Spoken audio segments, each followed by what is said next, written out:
Listo, chicos. Bueno, vamos a empezar. Ya creo que estamos más de la mayoría. ¿Quién me acompaña de los técnicos? Cris, ¿estás con nosotros? ¿No está la Cris o la Salito? Buenas tardes. Hola, Pane, ¿cómo le va? ¿Cómo está? Ahí así está Cris tomando lista. Perfecto. Vamos a tener una clase chévere hoy, un poquito menos técnica que las anteriores que han estado así medias intensas. Hoy vamos a hablar una clase bien bonita, pero antes de empezar la clase les quiero enseñar, estoy preparando una conferencia que voy a dar en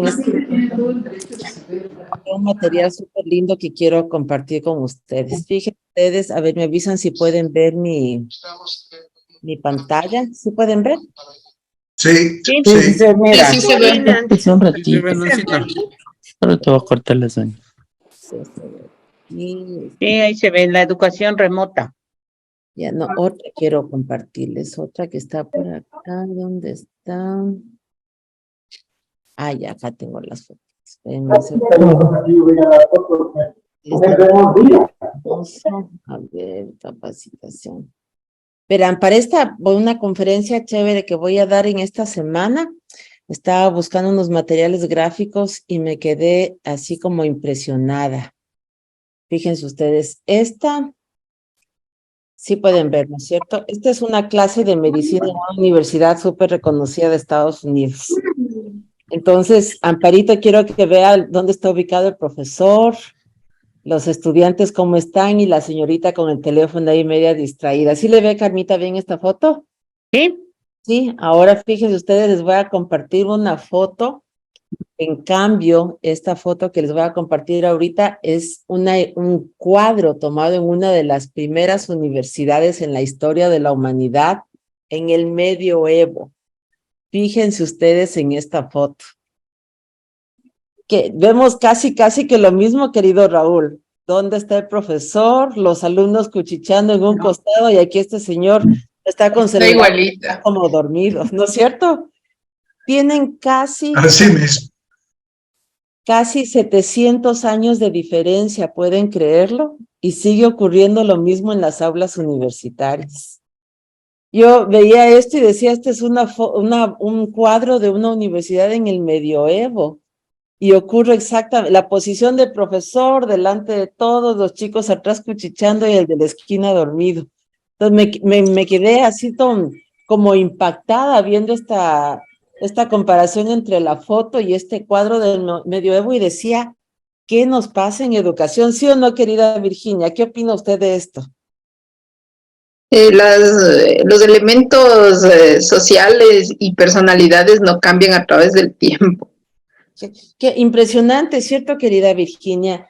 Porque si estamos hablando de más de 600 años, ¿qué es lo que está pasando? Y ojo, estas no es una fotografía y no es tampoco una pintura del medioevo de cualquier periodo o cualquier nivel educativo, es de la universidad en 600 años. Yolita, ¿qué opina usted? Nancita, no sé si mis ojos me engañan, pero yo sí vi una diferencia. En el primero, el profesor está abajo y en el segundo, el profesor está arriba. O sea, antiguamente como que había esa idea de que todos son mis súbditos, todos están abajo, yo tengo la razón. En la segunda. En la primera, lo que rescato de positivo es que al menos el profesor no está en el típico taburete. Por lo menos, sí. Al menos. Sí, es un buen punto, Yolita, pero sin embargo sigue siendo, ya no está en el atril dando la cátedra como antes, pero inclusive el término hasta se sigue utilizando. Y aquí quería entrar a este punto, sé que no es directo de la clase, pero creo que nos corresponde como profes saber un poquito esto. Antes, los eruditos fueron los primeros profesores a nivel universitario. Que era un erudito, yo era el especialista en un tema y ojo, los eruditos tenían lo que tengo yo en este cuadernito. Aquí está toda la información, mis apuntes, lo que yo he investigado, mis observaciones, mis críticas, todo está aquí, pero este librito es mío.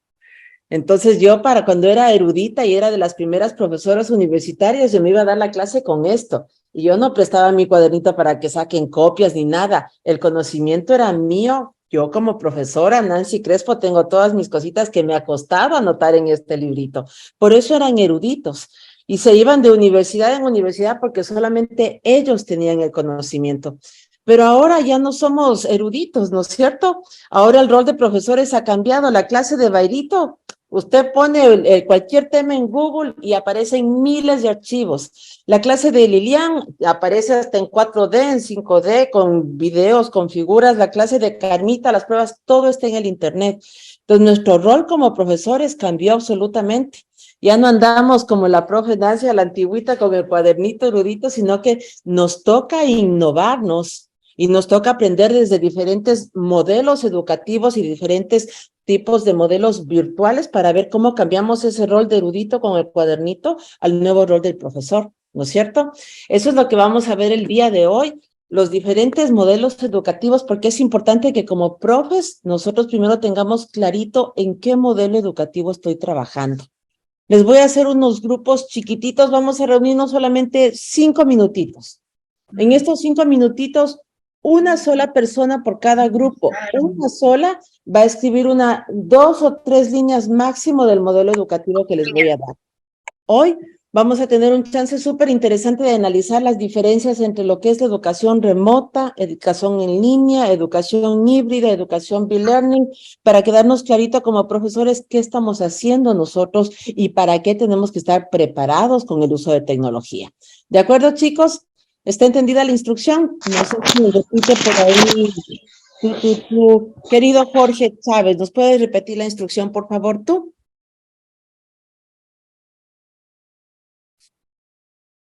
Está sin micrófono, querido Jorge.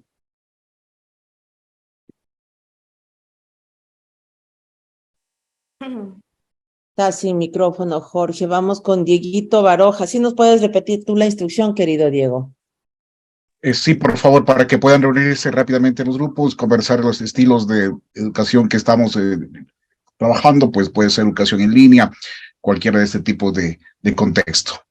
Y solamente una sola persona es la que va a ser el relator.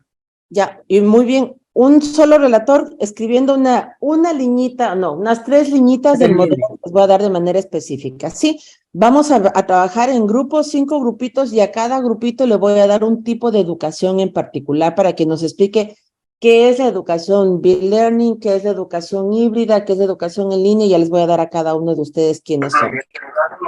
A ver, vamos con... Hoy alguien está con un micrófono abierto por ahí, por favor. Ya, perfecto. Recuerden que tenemos para esto 10 minutitos, no más, sí, un poquito menos. Ya voy saltando yo de grupo en grupo a ver cómo nos ubicamos, ¿sí? Vamos con grupo 1. A ver, en el grupo 1, a ver, esperen un segundito, estamos muchos. Ah, es que estamos como 100 personas, ya.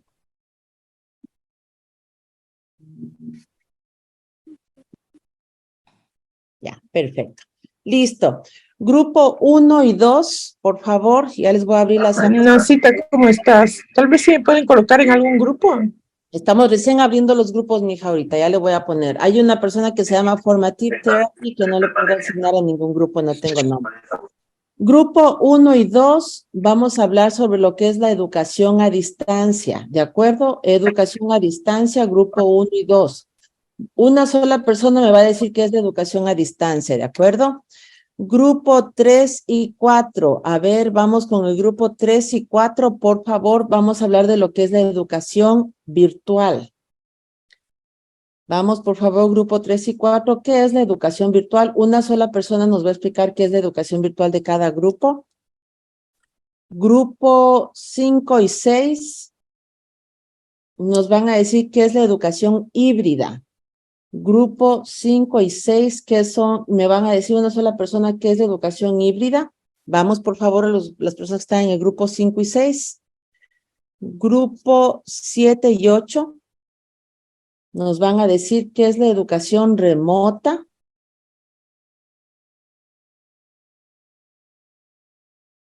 Y los compañeros del grupo, allá nos quedamos solamente hasta el grupo 6. Ya, perfecto. ¿Listos, chicos? ¿Estamos todos ya asignados? Alguien me falta grupo 6, 7... Buenas tardes, Nancyta. Perdón que interrumpa. Dígame, Me acabo de conectar. No sé en qué grupo voy.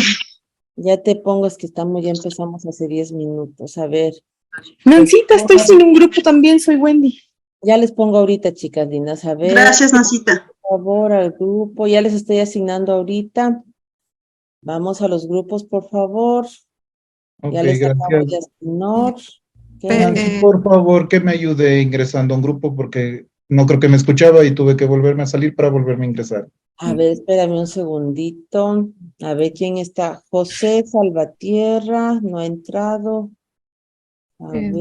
Nancita, buenas noches. ¿Cómo A mí me les va? sale sala Buenas- 9. Perdón, Nancita, yo me salí por error del grupo, estaba en el 7. Espérenme un ratito que les voy a reubicar nuevamente. A ver, vamos con... A ver, ¿quién no puede entrar? Ivanova, te voy a mover al grupo 5. Vaya nomás al grupo 5. Allá, gracias. Jorge, ¿dónde estás, querido Jorge? Jorge, ya, te voy a mandar al grupo 3. Listo, querido Jorge. Ok, gracias. Jorge Enríquez, querido Jorge. Jessica Endara está por aquí. No. No sé por qué no les da grupo a ustedes, chicos. Les voy a pedir que... Yo tengo sala 10, pero no hay hasta 6 grupos. Ya, a ver, ¿por qué será que no te... Igual yo tengo sala 9, Nancita. A ver, querido Jorge, sal y vuelve a entrar. Por favor, los compañeros que no han entrado, salgan y vuelvan a entrar para poder borrarles de los grupos anteriores. ¿Ya? Por favor. Vamos a poner... Hace 7 minutos.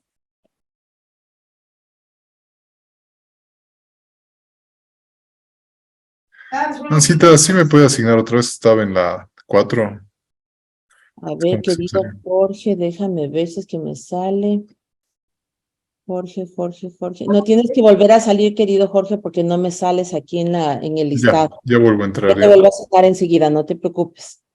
Elenita, si no entró, tiene que salir y volver a entrar. No, no le puedo Me decir. estaba conectando, se me fue el internet y me salí del grupo, pero ya estaba asignado. Ya, no, es que no me aparece ahorita en el grupo, Elenita. Tiene que salir y volver a entrar. A ver, y... Salgo ahorita de la Sí, reunión. Sí, Ya, porque salgo no ahorita. me deja ubicar.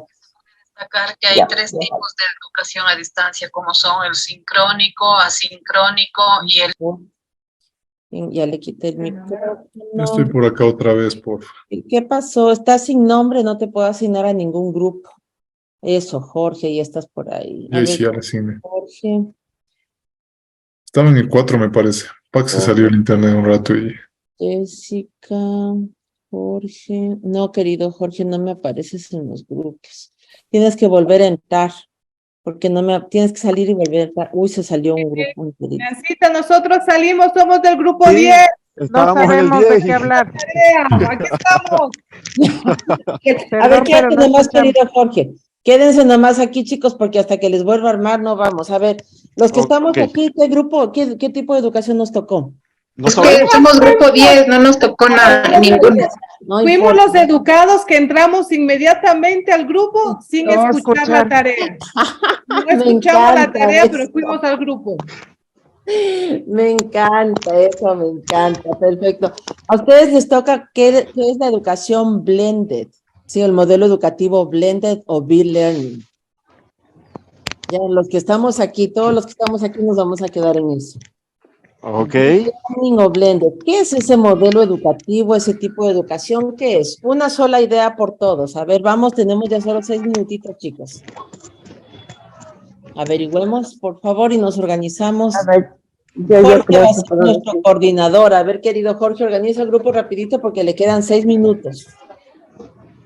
¿Sí nos puede repetir, Nancita, otra vez? ¿Lenglet, me decía? Blended o B-Learning. Biller. Blended o B-Learning. ¿Qué es eso? Educación braille, en braille. No, estamos hablando de educación virtual. ¿Qué es este B-Learning o blended? Virginia, te Entiendo que escuchamos. es la combinación del presencial con el virtual, no sé si me equivoco. Así, en la googleada rápida dice eso. Es una combinación entre el virtual, una combina la enseñanza en remoto y presencial.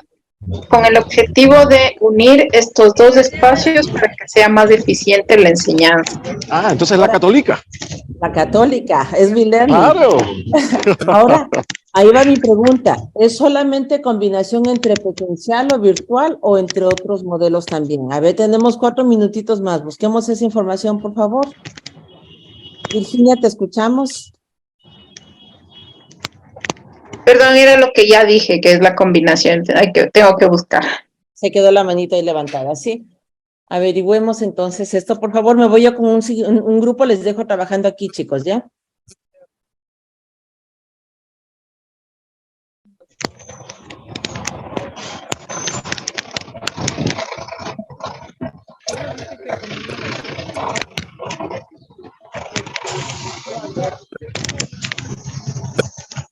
Habla atrás.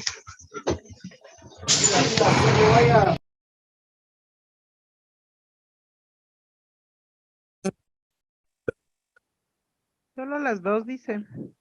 Aló. Aquí dice que es un tipo de aprendizaje que combina la enseñanza en remoto y la presencial con un objetivo: aunar lo mejor de ambos mundos para alcanzar un aprendizaje más eficiente.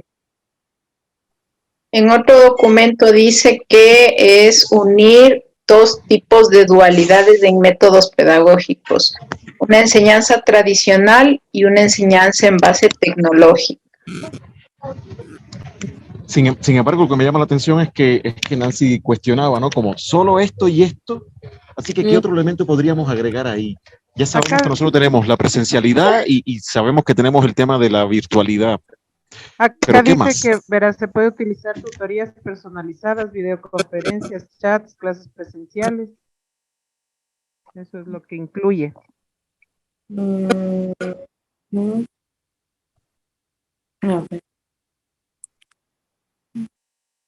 Igual acá yo encontré algo de los modelos que habla como Hublet Classroom, modelo de conductor cara a cara, modelo de rotación, laboratorio en línea. O sea, son varias combinaciones, ¿no? Entonces yo los voy a mandar por el chat aquí. Le echo un ojito también. Creo que eso se refería. 3 minutos, chicos. ¿Cómo vamos por aquí? ¿Ya están organizados? ¿Quién va a exponer? 3 minutitos. Una sola idea completita, ¿sí? Sí. A ver, perfecto.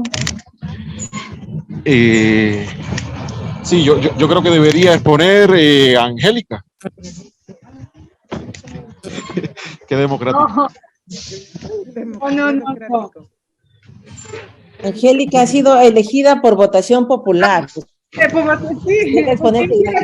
no había entendido bien. Bueno, para que le expliquen ahorita. Me pregunta que menos entiendo para que...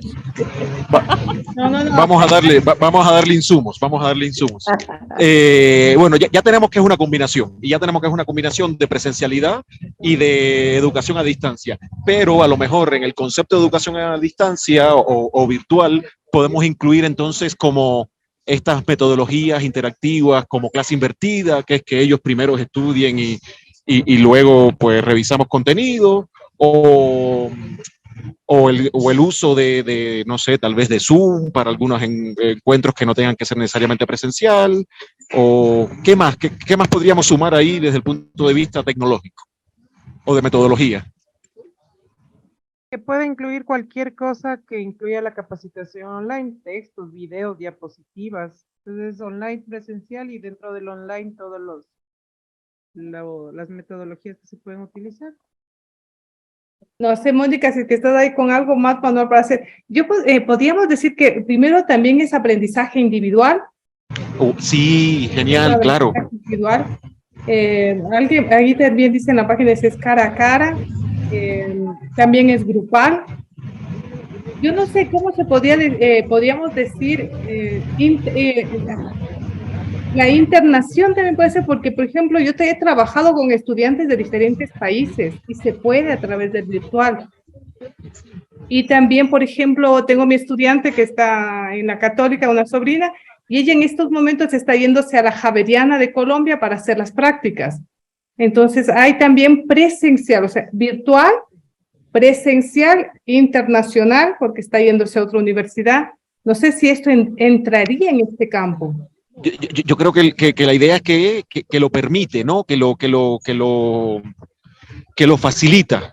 Al final Nancy nos dio la más difícil porque es la integradora de todos, es la que termina resumiendo la mayor cantidad de ventajas, beneficios de sumarlo todo, tanto la presencialidad tradicional como las nuevas herramientas, las nuevas visiones, la nueva metodología, el conjunto entero, que si uno lo ve es más o menos como el ideal que quisiera la Universidad Católica, ¿no? Como integrar todo esto en beneficio de un proceso educativo mixto, ecléptico, inclusivo, internacionalizado, con nueva pedagogía y metodología, de autoestudio, de respaldo, de tutorías, no sé.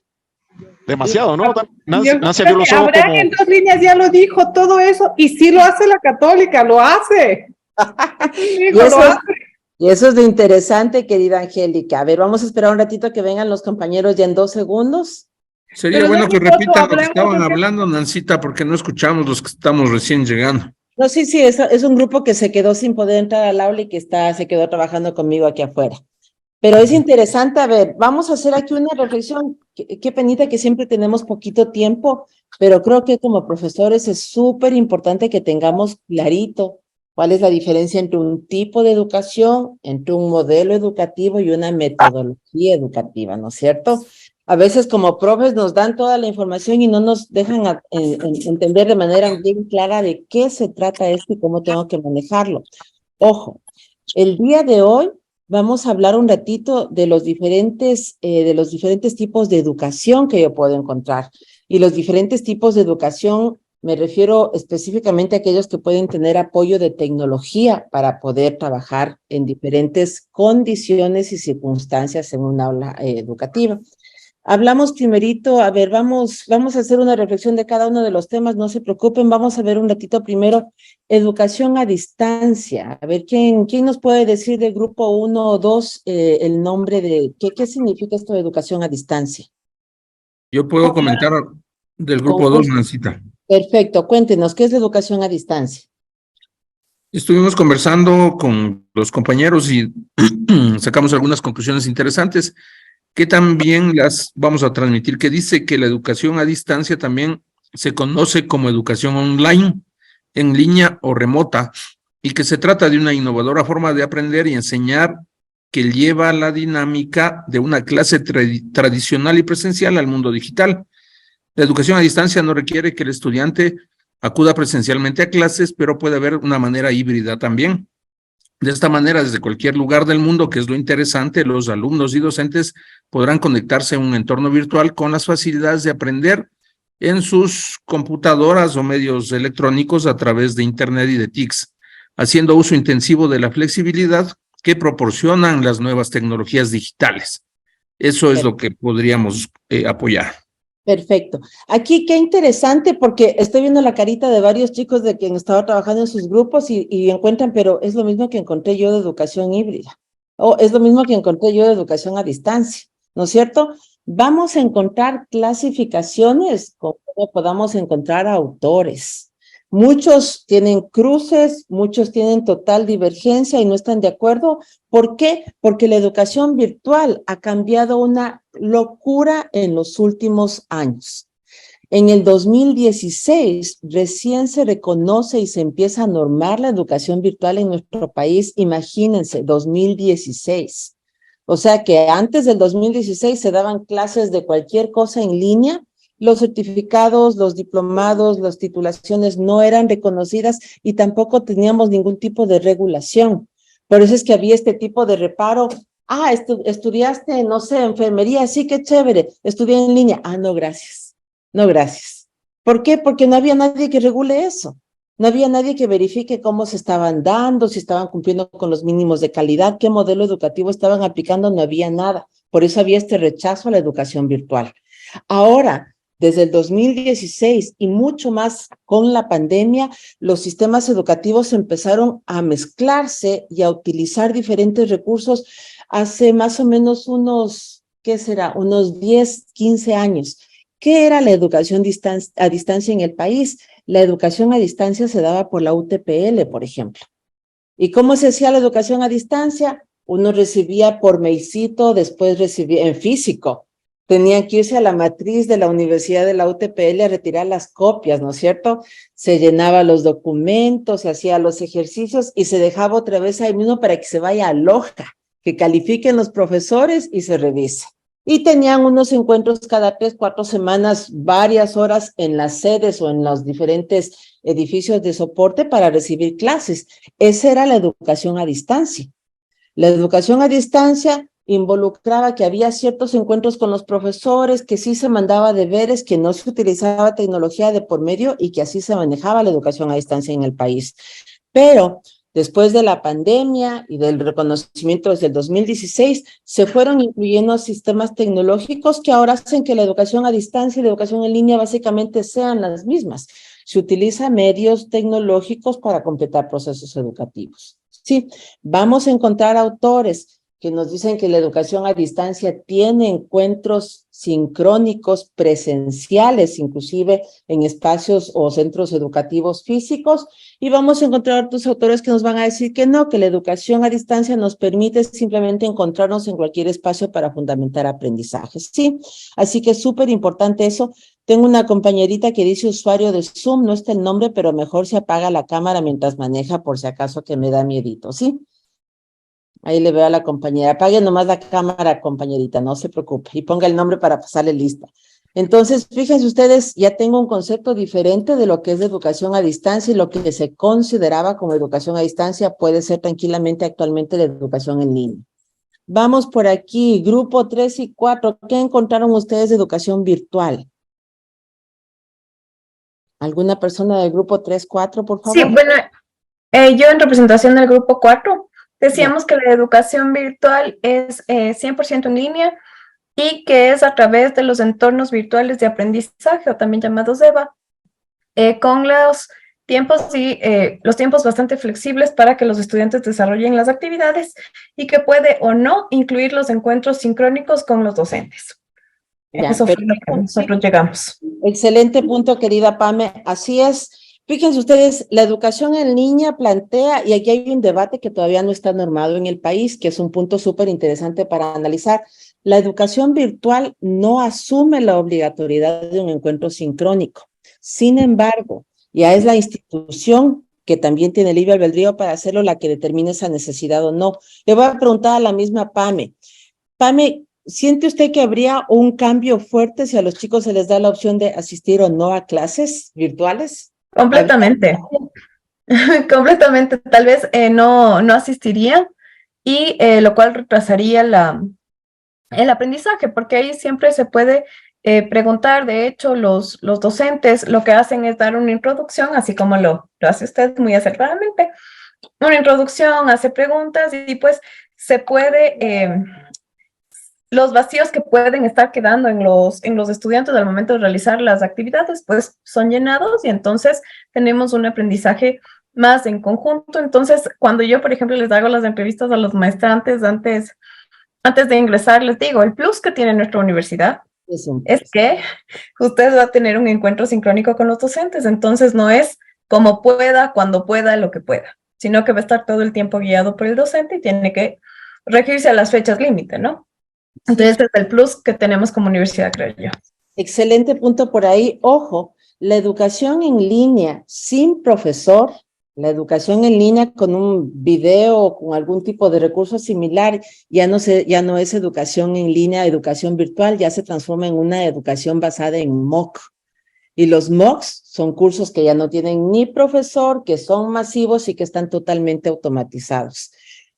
Aquí hay que tener súper en claro que armar un MOOC, o sea, los MOOCs fracasaron en toda la década anterior porque los MOOCs se fueron desarrollando desde la parte comercial y no desde la parte pedagógica. Cuando un profesor, yo qué sé, Angélica me dice, Nancy, voy a hacer un MOOC. Listo, querida Angélica, vamos a armar un MOOC, pero para armar un MOOC de verdad hay que sacarse el aire, más que para armar una clase en línea, mucho más. Entonces, hay que tomar en cuenta la mega ventaja que dice Pame, de yo poder ponerles los materiales, dejar los deberes, las tareas, pero decirle, a ver, chicos, se van a encontrar conmigo, con su profesor aquí para explicarles esto, cambia la metodología. Uno de los momentos más enriquecedores de un proceso educativo es el encuentro, no solamente con el profesor, sino con los compañeros. marca la diferencia en el proceso de aprendizaje. Ustedes ya han tomado varios cursos, creo, conmigo, chicos, y saben que es el nivel de la parte emocional, de sentir la comunidad de aprendizaje, saber que el profe sabe quién es Edwin Suquillo, que está pendiente de que Juan Carlos nos atienda, de que le hace participar a Richard o a Manuel. Esta parte emocional incide en el proceso de aprendizaje. Por eso, en la educación virtual, la institución responsable decide si deja el modelo como una educación virtual con el acompañamiento del docente, y cuando no hay docente, les insisto, se transforma en un MOOC. El modelo de aula debe ser diferente, mucho, mucho más trabajado. Así que ya les vamos a invitar algún ratito en el Centro de Educación Virtual para que participemos, porque esto es lo que viene ahorita como boom en educación, cómo hacer un MOOC. Entonces, eso es otro tema de una capacitación también extensa, pero también un tema súper interesante. Cuando nosotros hablamos entonces de educación virtual, hablamos de un modelo educativo que es, perdón, de un tipo de aula de estructura que está totalmente desarrollado en un ambiente virtual. Como bien decía Pame, que está sustentado en sus actividades, procesos de evolución, encuentros sincrónicos con comunidad, con profesor, todo a través de un medio virtual. Eso ya nos queda súper clarito, ¿sí? Ahora veamos, y aquí sí quiero que me pongan bastantísima atención, ¿en qué se diferencia la educación virtual de la educación remota? Ahí sí, porque nos pusieron de golpe esto, ¿se acuerdan? Empezó la pandemia y sacó el Ministerio de Educación y sacó el CES, que empezamos un modelo de educación remota, pero nunca nos dijeron dónde estaba la diferencia, ¿no es cierto? Nos dijeron solamente empezamos. Cuéntenme los compañeros del grupo 7 y 8, ¿qué es educación remota y en qué se diferencia? Querido Raúl, te escuchamos. Educación remota tenía una serie de herramientas que podía hacer, por ejemplo, la radio, la televisión, hasta el mismo teléfono, ¿no? La educación virtual entonces incluye una serie de herramientas que se basa en herramientas que optimizan mucho el tiempo, amplían las posibilidades de aceptar mayor cantidad de estudiantes. Para la institución se constituye en múltiples optimización de recursos, independientemente de que se hagan métodos híbridos, ¿no? De que se dé parte virtual, que se dé parte presencial. Acerca más a los estudiantes, permite que el estudiante tenga la disponibilidad de todos los materiales de estudio 24/7, hace que el estudiante pueda acceder al conocimiento en el momento que estime conveniente, disminuye costos operativos en vigilancia, en las aulas, en mantenimiento, en insumos de todo tipo. Nos sirve para complementar la presencialidad y se basa fundamentalmente en plataformas, ¿no? Plataformas virtuales que con sus aplicaciones muy específicas como vídeos, como podcasts, como blogs, como wikis, como foros, videoconferencias incluso, bueno, pues los alumnos tienen la facilidad de repetir incluso la utilización de todos estos insumos que proveemos a través de la virtualidad que antes no podíamos hacer. Ahora sí, no podemos deslindarnos de algunas herramientas de los métodos tradicionales de educación, precisamente para evitar que el estudiante se nos desvíe del proceso de aprendizaje. ¿Yes? Perfecto, mochila le voy a dar a Raúl con esa explicación completita que nos ha dado de la educación remota. Te has ganado una mochila, querido Raúl. Ya al Centro de Educación Virtual darnos una visita para entregarle la mochila, ¿sí? Gracias. No, a ti. Ahora voy a complementar solo un poquitito, que era donde yo al principio me mareaba con esto de la educación remota. Ojo, cuando yo tengo una aula, cuando yo trabajo educación virtual, yo tengo mi clase armada en la plataforma y yo tengo la horita de clase en la que yo voy a explicar, ¿no es cierto? Voy a, como decía hace un ratito a la Pame, yo voy a tener ese encuentro para aclarar todas las dudas con mis estudiantes en la hora de clase, ¿no es cierto? Ese es modelo de educación virtual. El modelo de educación remota, como bien decía Raúl, es un espacio que no necesita únicamente de plataformas, sino que se puede dar como se dio en el país. Ya hablaremos si fue eficiente o no fue eficiente, pero se puede dar a través de varios medios. Radio, televisión, impresos, inclusive documentos fotocopiados, se puede trabajar hacia educación remota. Pero uno de los puntos importantes es también que la educación remota es aquella que no es la original en un proceso educativo, sino que es una que surge para una situación particular de contingencia. Moniquita tiene una clase presencial, Angélica tiene una clase híbrida, María Eulalia tiene una clase en línea, Raúl tiene una clase, a distancia. Todas esas clases que ellos tienen pueden cambiar al modelo de educación remota si hay alguna condición particular que así lo amerite. Eso es primer punto. Segundo punto, el manejo de educación remota también significa que el proceso y la clase como tal se cambian a esta modalidad. Es decir, mi clase no va a ser únicamente en educación remota para yo explicar el tema, no.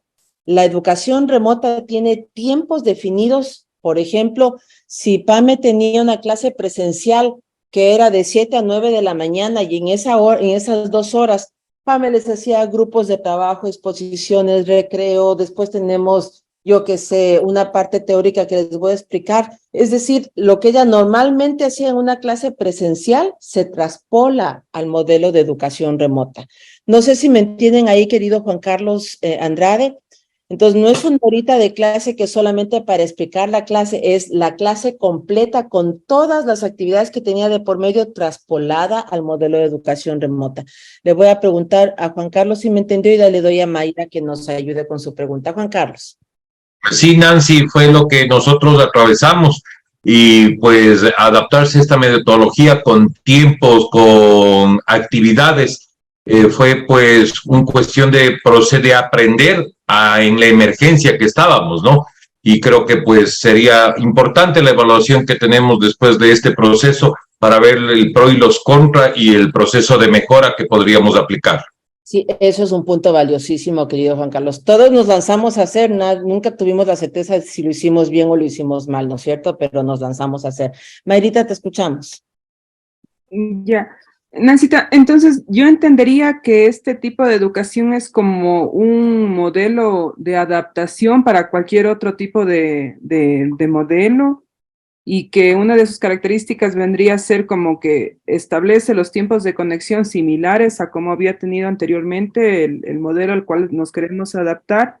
Y algo que yo leía igual en educación remota, que se llamaba remota porque es en base a clases remotas y que estas clases deben ser cara a cara con el fin de, si utilizamos herramientas virtuales, vencer esa barrera de la lejanía, la distancia, o en el caso de la pandemia, la misma enfermedad que no nos permitió salir de casa. Exactamente, querida Mayrita. Les insisto, todos podemos estar trabajando en diferentes tipos o modelos educativos, podemos estarlo haciendo, pero cuando se presenta una situación de contingencia, vamos a la educación remota, que es aquella que nos pide buscar diferentes herramientas, diferentes recursos, diferentes ambientes para continuar con nuestro proceso educativo original. Les doy un ejemplo bien chiquito. Las profesoras de escuela básica primaria del Estado. Las profes, empezó la pandemia y el Ministerio de Educación dijo, nos vamos no con educación en línea. ¿Por qué no con educación en línea? Porque las profesoras no tenían aulas armadas. Cuando Virginia tiene que dar clases en línea, Virginia sabe que tiene que tener el aula completita, deberes, fechas, libretas, recursos, videos, materiales, todo está, eso es educación virtual, todo totalmente armado en la plataforma. Si las profes que les mencionaba de educación básica del Estado tenían que cambiar a educación, no podían cambiar a educación en línea porque no tenían nada armado. ¿Qué hicieron? Cambiar a educación remota.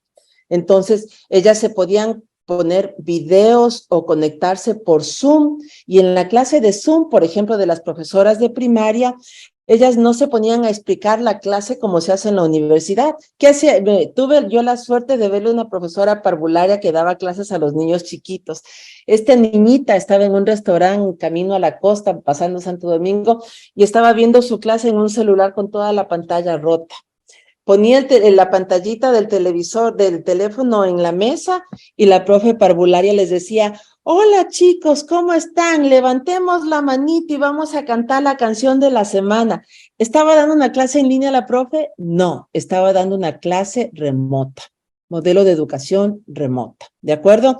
Esa profe nunca le armó una clase en línea, ni un aula híbrida, ni un aula a distancia, sino que era una clase remota de su espacio original, cambiado a otro con otras herramientas por las circunstancias. ¿De acuerdo, chicos?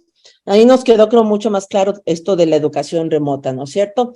Perfecto. Recordemos, me voy a ahondar un poquito más en la educación remota porque por la situación en la que vivimos, cualquier rato vamos a retomar educación remota.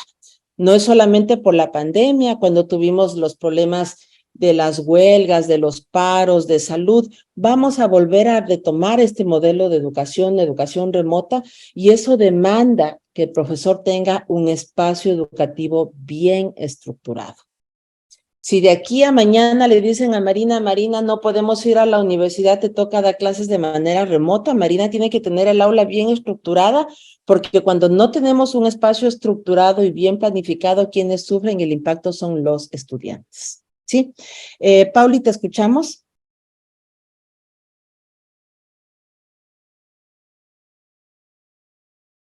No te escuchamos, querida Pauli. ¿Ahí me escuchas? Ahí sí te escuchamos. Ya. Entonces la educación remota es siempre solo circunstancial. Sí. No puede haber una modalidad remota como tal. No. No, porque las modalidades de estudio te piden tener espacios organizados con ciertas características. Si tú no vas a poder ver a tus estudiantes cara a cara y lo vas a hacer a través de una plataforma, sería modalidad virtual, ¿no es cierto, Pauli?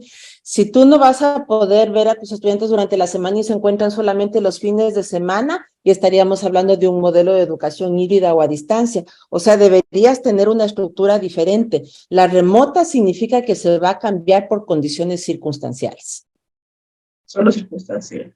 Ajá, así es. Caso contrario, debería ser un modelo que te plantee, ojo, un modelo educativo es el modelo que te plantea no solamente el desarrollo de los espacios físicos, sino los principios, la filosofía, la pedagogía que está ahí de por medio.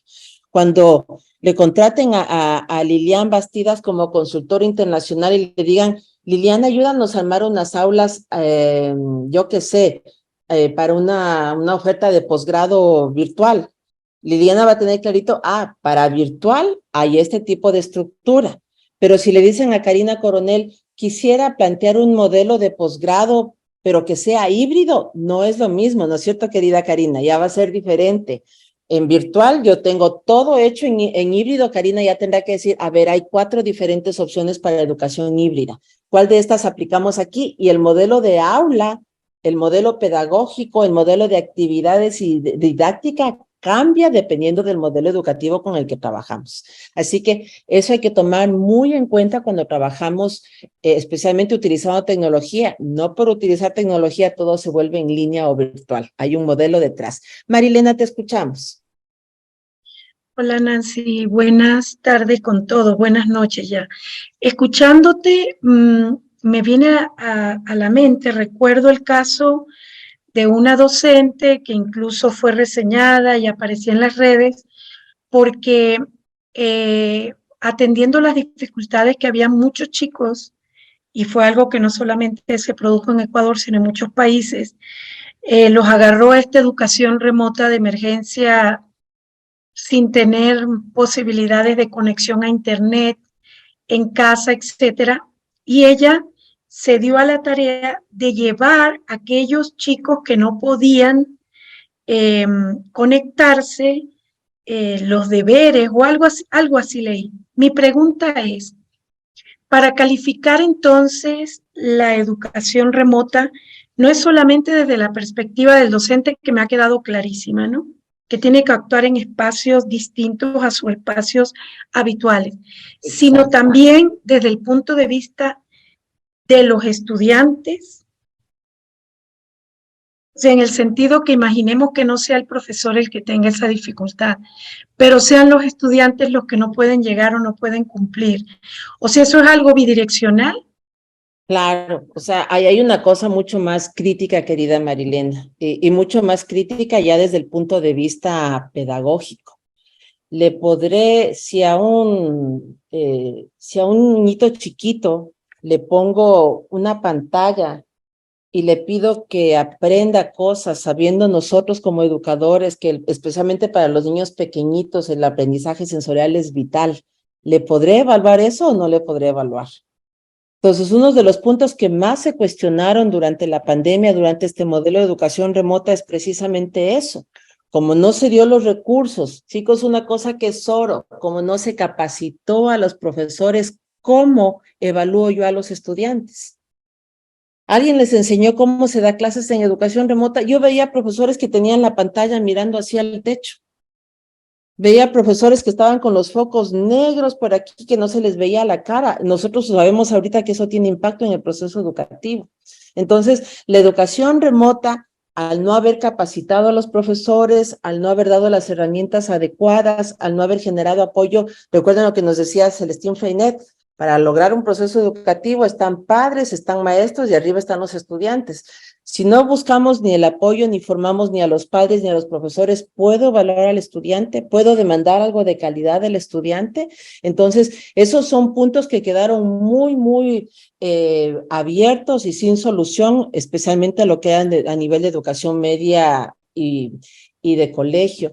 Voy a decirles algo súper interesante respecto a educación superior. A mí me pareció maravilloso.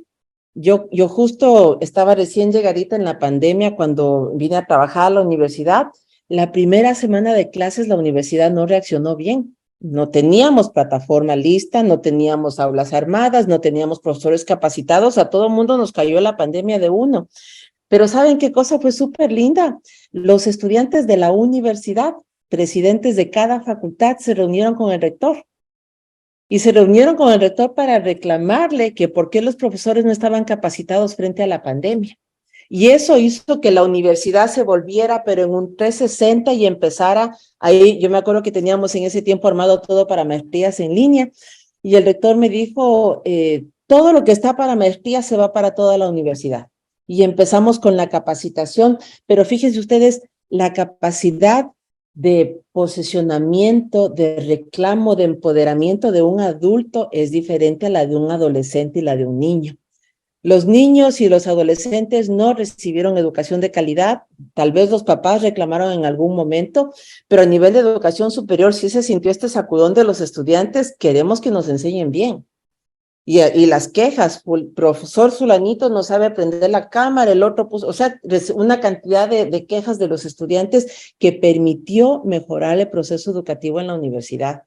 Yo sí les voy a decir con mucho gusto y con mucha satisfacción, la Universidad Católica fue de las universidades que más profesores capacitó a nivel nacional.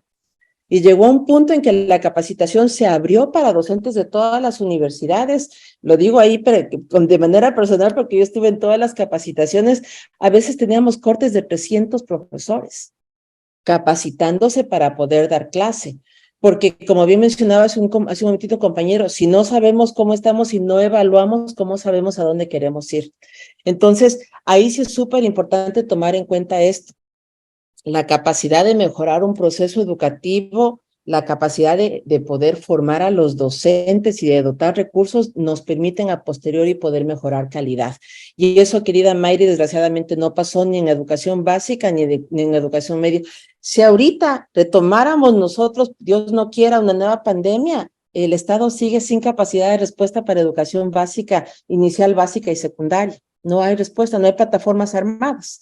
Entonces, los profesores tuvieron que de alguna manera buscar ciertas metodologías que hasta ahora nadie sabe si funcionaron o no funcionaron, porque no hubo manera de evaluarlas. Sí, Daniel, te escuchamos. Sí, muchas gracias. Yo quería comentar justamente cómo se vivió de diferente desde lo que es el rol de docentes universitarios o de padres de familia, ¿no?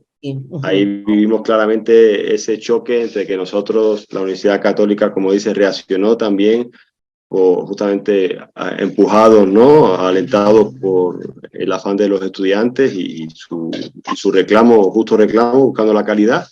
Y luego el choque que teníamos cuando además teníamos que hacernos cargo de estar apoyando todos los procesos y estar ahí con las clases, conectándonos, etcétera, etcétera. Y veíamos que los docentes, inclusive de las instituciones supuestamente mejores o supuestamente las instituciones privadas que tenían una pensión y que habían recibido una capacitación, tampoco se podía. Y ahora, por ejemplo, nosotros, justamente yo estaba revisando como lector una tesis de maestría que hablaba del impacto, por ejemplo, que tuvo la educación remota de emergencia en toda esta parte de las competencias y la autonomía de los niños, ¿no? Entonces tampoco se hizo ese análisis de cómo esas clases no fueron ningún sustituto, ningún sucedáneo ni de lejos para todos los procesos neurocognitivos y motores y de psicomotricidad gruesa y fina que se necesitaban, ejemplo, en inicial o en los primeros niveles de básica, ¿no? En que, como tú dices, a día de hoy ya decretó la OMS el fin de la pandemia, todavía no se ha hecho ese diagnóstico, ese análisis retrospectivo para ver hasta qué punto funcionó, para ver qué consecuencias hay, aunque ya lo estamos barruntando un poco, porque ya estamos viendo también como ciertos estudiantes que estaban en básica superior del bachillerato, ahora están ingresando a la universidad y vemos que no es el mismo perfil de los estudiantes de antes, es decir, que ha impactado en todos los niveles y claro, y fue por esa sensación de adaptar así como sea y de estar dando tumbos y obviamente sin que hubiera un liderazgo por parte del ministerio. Sí, y es terrible, querido Daniel y compañeros, porque les insisto, si Dios no quiera vuelve a pasar una pandemia, volvemos a estar en la misma condición, sin saber por dónde empezar. Yo celebro mucho que estamos ahorita a 103 personas. O sea, Bairito, si nos toca de aquí una nueva pandemia, Dios no quiere, él dice, tengo mi aula lista, aprendí a utilizar estas herramientas adicionales y ahora que vamos a retomar esto, inclusive me voy a meter a utilizar un poquito de inteligencia artificial en mis clases. ¿Qué significa eso? Innovarnos. Que la educación remota aparezca, pero que nosotros no estemos en las mismas o en peores condiciones que antes. Porque les insisto, va a pasar millones de circunstancias, pero tenemos que estar preparados. Educación remota significa que nosotros podemos movilizarnos de modalidad, movilizarnos de recursos, pero vamos a seguir cumpliendo con los objetivos de aprendizaje que teníamos ya planificados. Eso no se puede, ¿cuál es la palabra que tengo aquí? No se puede improvisar. La planificación siempre tiene que estar ahí. Sí, Pamela, escuchamos y después a Raúl. Sí, bueno, solo quería hacer un comentario. Y es que la educación virtual, sobre todo así como también la remota, por lo que pasó en la pandemia, sí necesita de mucha madurez, de mucho compromiso y de mucha autorregulación.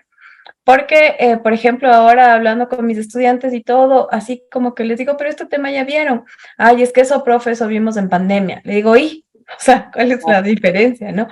Entonces, hicimos así como que para saber cuáles eran sus perspectivas, qué habían hecho y todo. Decían, es que, profe, yo dejaba ahí la clase y en realidad estábamos en la cama, o nos dormíamos, o estábamos en los videojuegos, o estábamos en el teléfono, o estaban en el YouTube, que creo que les pasaba a muchos porque tampoco están preparados. Entonces, creo que esto también es algo que hay que preparar también, o por lo menos saber a quiénes son los destinatarios, porque incluso en las maestrías, este es uno de los problemas, ¿no? Como que están acostumbrados a las clases presenciales o remotas, pero la parte virtual les cuesta más porque es de autoeducación, de autocompromiso, de autorregulación. Entonces, eso nada más, gracias. Muchas gracias, querida Pame. Aquí me parece tan interesante lo que estamos conversando y lo que escribimos también por aquí. Pame nos dice este tipo de habilidades que necesitaban los chicos para poder estudiar a distancia. Nos menciona Alfonsina, no era únicamente la cuestión de la educación del país, sino también el acceso a internet, a computadoras, a diferentes recursos. Y yo voy a sumar un puntito más aquí. Para que una persona pueda asumir un modelo de educación remota, necesita desarrollar ciertas destrezas y habilidades. desde el punto de vista del profesor y desde el punto de vista del estudiante. Una cosa es cuando yo doy una clase universitaria en línea, cuando yo qué sé, cuando Mayrita Acintibay tiene clases en línea, ella sabe que ya puso los contenidos, ya puso los materiales y la clase virtual que tiene ella con sus estudiantes es para dar la clase. Eso es una cosa. Pero cuando yo tengo una clase remota, no es solamente para dar la clase y hablar yo. En educación remota, el aula, los estudiantes, las actividades se manejan igual que lo hago de manera presencial o en el entorno original de mi clase. ¿Quién nos enseñó a hacer eso? Nadie. ¿Quién nos capacitó para hacer eso? Los profesores, ahorita ya sabemos, ¿no es cierto? Inclusive si estoy en una pantalla, mi lenguaje corporal dice ciertas cosas. La ubicación de mi cámara, la luz, el tono de voz, eso ustedes lo han aprendido. Cuando los profesores no sabemos cómo manejar ese tipo de circunstancias, son muchos los elementos que se siguen sumando para que se afecte el proceso educativo. No es solamente el cambio, es saber cómo se dicta la clase en este diferente modelo, ¿sí? Vamos con Raúl y con Edwin, por favor. Sí, Nancita, nosotros hemos tenido la posibilidad de esta transición desde antes de 3 o 4 años antes de la pandemia, donde las aulas virtuales existían y eran simples repositorios, repositorios de deberes, repositorios de tal vez para que los estudiantes vieran algún tipo de calificación. Esta pandemia que nos obligó al aislamiento, que nos obligó a ir a la virtualidad, se constituyó en un reto para todos.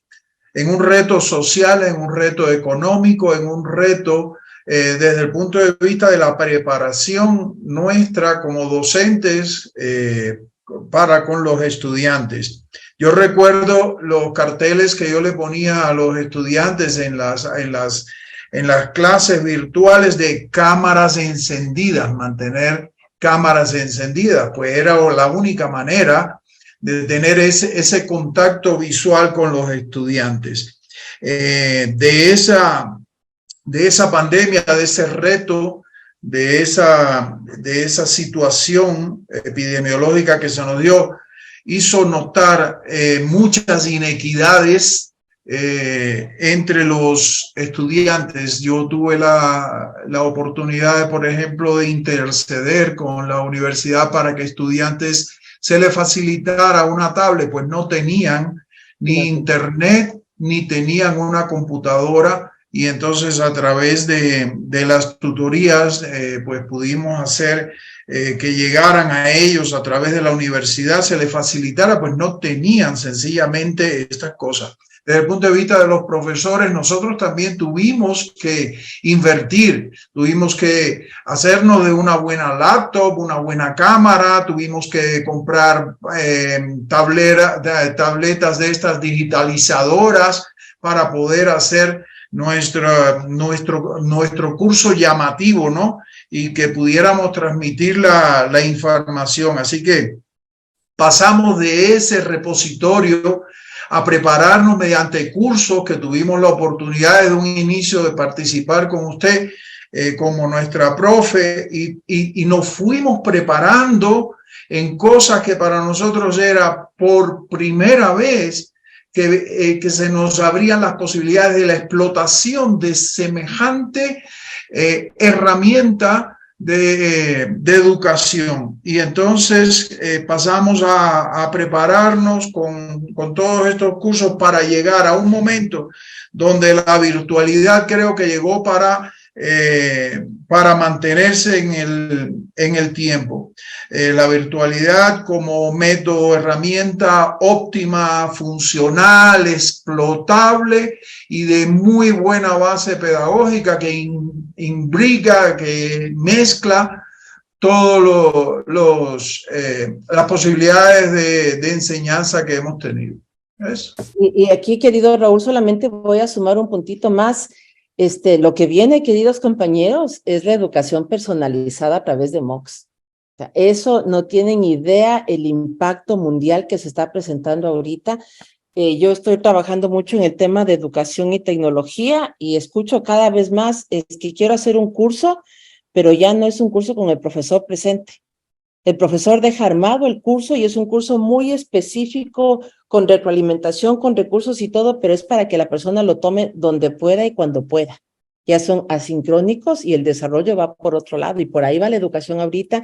Por ahí es también donde nosotros tenemos que saber cómo desarrollo un curso donde no está el profesor de manera directa, pero sí está en el desarrollo de todos los recursos, en la evaluación y en la retroalimentación que dejen ese espacio. Ese va a ser un siguiente punto de capacitación súper interesante para nosotros. Le escuchamos a Edwin y a Rosita y con eso vamos cerrando. ¿Qué te escuchamos, querido Edwin? Gracias, Nancy. Bueno, yo quiero complementar algo de lo que decía Raúl en cuanto a que los profesores tuvimos que prepararnos para este tipo de educación remota. Mi pregunta es si es que es lo normal o es la excepción, porque así es, incluso en la misma universidad queremos dar clases en línea, pero nos toca comprar nuestra cámara, llevar nuestra cámara, nuestros parlantes. ¿Qué pasa si la universidad ya está planificando estos diferentes cursos y modalidades? ¿Es obligación del docente, de la institución, proveer estos diferentes tipos de recursos? ¿Se cumplen mejor los objetivos? ¿Cómo consideras tú, Nancy, que debería ser? Sí, o sea, ahí, querido Edwin, hemos visto de todos, de todo. O sea, yo vi muchísimas instituciones, por ejemplo, especialmente a nivel de bachillerato, donde los profesores tuvieron que comprar aulas en Google Rooms, porque el colegio, la institución no tenía ni siquiera plataforma. Entonces, la pandemia nos puso en situaciones súper particulares. Personalmente, por ejemplo, cuando yo llegué y trabajaba en ese tiempo en el Centro de Educación Virtual, no había cámaras, porque no se daba soporte, el soporte se daba cara a cara, entonces no había necesidad de tener cámaras para trabajar. Nos tocó en ese momento correr a todos. Obviamente, proveer con más tecnología tiene su sentido dependiendo de la modalidad. Hay universidades cuyas clases son 100% virtuales y se comunica a los docentes. Yo ahorita estoy dando clase en una universidad de México. La clase es en línea, Nancy, usted tiene clases de tal hora a tal hora, necesita un equipo con tales características. Y yo como profesora acepto si quiero o no y si tengo o no tengo. Hay otras instituciones como por ejemplo estas que son ya de la Universidad de La Rioja, de la Carlos III y tanta cosa, tienen oficinas donde los profesores tienen que ir a dar clases en los equipos de la universidad, que para mí es complicado porque movilizarte o dar una clase en línea desde un edificio son 2 horas de movilizarte, en lugar de hacerlo desde tu casa con tus equipos. Hay diferentes alternativas, querido Edwin. Yo sí creo que dependiendo del espacio donde nosotros aceptemos trabajar y de la modalidad que tengamos de manera original, hay que negociar con la institución. Personalmente yo preferiría trabajar y dar clases desde mi casa que tener que moverme a una sala de profesores con muchos equipos, que igual para mí es movilización. Ya nos decía Mujica, no es solamente el movilizarnos, es el tiempo de mi vida que yo desperdicio en movilizarme, y eso es lo que se ha descubierto ahora con la educación virtual, no solo para los estudiantes, sino también para los profesores. Yo trabajo en Quito y vivo en Tumbaco, 2 horas de movilización de ida y 2 de venida, son 4 horas de mi vida, la mitad de mi jornada en un carro. Entonces yo decido si lo hago en línea o no lo hago en línea, pero sí hay negociaciones y diferentes situaciones que ya se negocian con las instituciones, querido Edwin. Sí. Solo una cosita, perdón, Nancy, solo una cosita, pero sí es importante otro tipo de infraestructura. Por ejemplo, nosotros desde la Facultad de Administración acabamos ya de terminar unas clases COIL con una Universidad de México. Entonces, para es una educación a distancia, y para las clases sincrónicas no solo se necesita la cámara del computador, sino cámaras que te sigan, cámaras que vean a los compañeros, una persona con una laptop que vaya registrando y respondiendo. Entonces, sí es necesaria una infraestructura que obviamente ya el profesor no la va a disponer, sino la institución es que debe proveer este tipo de espacios adecuados. Sí, súper buen punto, querido Edwin. Había una clase de arquitectura, por ejemplo, recordaba que me contaba una profesora, me decía, no es la cámara, yo tengo que poner 2 cámaras para que los estudiantes puedan ver desde arriba cómo corre el programa y puedan entender el ejercicio. Entonces yo sí creo que ese tipo de necesidades sí hay que ponerlas de manifiesto a la institución, porque ya no es solamente la cámara y el nivel de internet, inclusive son licencias y diferentes recursos. Es un buen punto, querido Edwin. Sí, Vamos gracias, con Nancy. Rosita y vamos cerrando, por favor, ya con Esperanza. Le escuchamos, Rosita. Yo tenía la duda, Nancy, respecto a los MOOC que mencionaba. ¿Están dentro de la regulación ecuatoriana? Porque ahorita la educación virtual está ya en el régimen académico, pero los MOOC, la verdad, desconozco. Sí. No, los MOOCs en su origen son cursos masivos abiertos en línea para educación no formal, Rosita. Entonces, usted puede seguir, hay MOOCs de todo lo que se puedan imaginar. Algunos son gratuitos, otros son con costo, algunos, imagínense, hay MOOCs que se entrega el certificado por inscribirse, por pagar, o sea, ni siquiera como no son sistemas de educación formal, no tienen ningún tipo de regulación y los puede tomar cualquier persona, así como los puede ofrecer cualquier persona. Hay plataformas como MediaMax, Coursera, que generalmente ofrecen MOOCs que son hechos con otras universidades o con instituciones, pero en general, Rosita, los MOOCs no son un modelo de educación formal y por eso no tienen regulaciones. Puede haber de cualquiera de la opción. La universidad ofrece más o menos unos 50 MOOCs de manera gratuita que son hechos con profesores y con estudiantes de maestrías. Es un tipo de aporte a la comunidad, pero les insisto, no es educación formal, por eso no tiene regulación. Sí, Esperancita, le escuchamos. Sí, solamente quería mencionar, aparte de lo que han dicho los compañeros, es que se necesita toda una infraestructura de apoyo a los docentes. Sí, sí es. Equipos de diagramación, equipos todos, para que ese equipo es el que hace realmente todo. A nosotros nos ha tocado, en cambio, a cada uno de los docentes realizar cada una de las actividades. Eso te lleva un montón de tiempo y como se mencionó, pues estábamos capacitados, hicimos lo mejor que pudimos. Pero la universidad tendría que invertir para este tipo de educación y no cargarnos a los docentes todo el diseño de las aulas, el diseño de las cosas, el diseño de las presentaciones, en donde el docente tiene en la parte de atrás solamente mandas la presentación y el equipo que hacen los diseños son los que se encargan de que todo se vea muy bonito realmente. Entonces, sí, no podríamos ir si es que la universidad no invierte eso nomás, Nancy. Gracias. Así, muchas gracias, Esperancita. Valga la pena para mencionarles, hay algunas opciones que les pueden servir frente a este apoyo que justo demanda Esperancita. Recuerden que la universidad tiene un repositorio, tiene una biblioteca de más de 3,000 videos, presentaciones, infografías y revistas en todos los campos de conocimiento. Querido Cris, ¿puedes compartirles, por favor, a los compañeros el enlace de la biblioteca? Esos son recursos de la universidad. Marina me dice, quiero una presentación sobre, no sé, el emprendimiento. Se va a la biblioteca de la universidad, Marina, pone emprendimiento y le va a salir todas las opciones de videos, infografías, revistas digitales que ya elaboró la universidad y que ustedes pueden utilizar. Eso está en la biblioteca de la PUCE. Lo pueden solicitar directamente al Centro de Educación Virtual o tranquilamente lo pueden encontrar en el sitio web del ingreso a la universidad donde está aulas virtuales. Ahí hay recursos para profesores y para estudiantes y ahí está también el enlace de la biblioteca, ¿sí? Ahí les acaba de poner ahorita el Cris los enlaces para que puedan acceder a la biblioteca y puedan utilizar esos recursos, como decía Esperancita, y ya están listos, diseñados y bonitos y los podemos utilizar, ¿sí?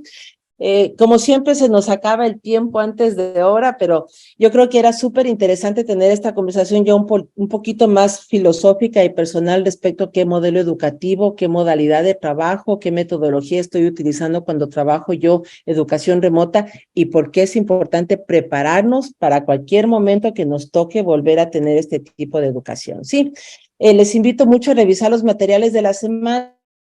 Es una semana un poquito más suavita porque sabemos que les hemos sacado el aire. Ya nos falta, Cris, ¿cuánto estamos ya en la penúltima?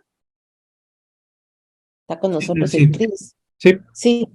Nos falta unita y terminamos, chicos, y van a sacar su segundo nivel de docencia. Qué maravilloso. Les espero la próxima semana para hacer un cierre bonito, para poder despedirnos y porque sé que creo que hay 2 o 3 que no han entregado de versitos que le estamos por ahí jalando las orejas que se acaben, pero el resto nos graduamos todos. Chicos, les doy un abrazo gigantesco. Como siempre, les agradezco muchísimo que se hayan reunido en esta clase y nos vemos la próxima semana. Un abrazo súper fuerte para todos. Cuídense mucho. Gracias. Linda noche, gracias. Linda noche para todos. Muchas gracias. Buenas noches a todos. Hasta luego. A todos. Que pasen bien. Hasta luego.